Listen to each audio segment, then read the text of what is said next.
তোমাদের মনে আছে সেই ছোট্ট বিড়াল ছানার কথা?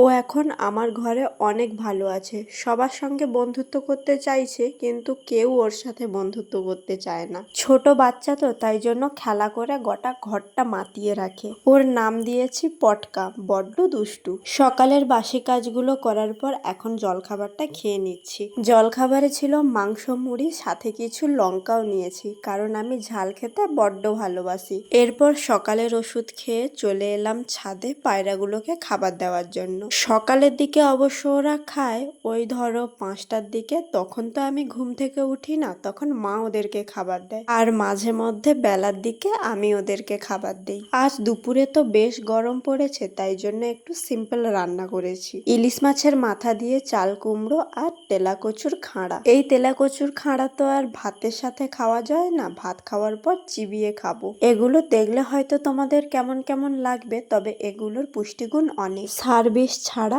প্রাকৃতিক উপায়ে হওয়া স্বাস্থ্যকর একটি সবজি।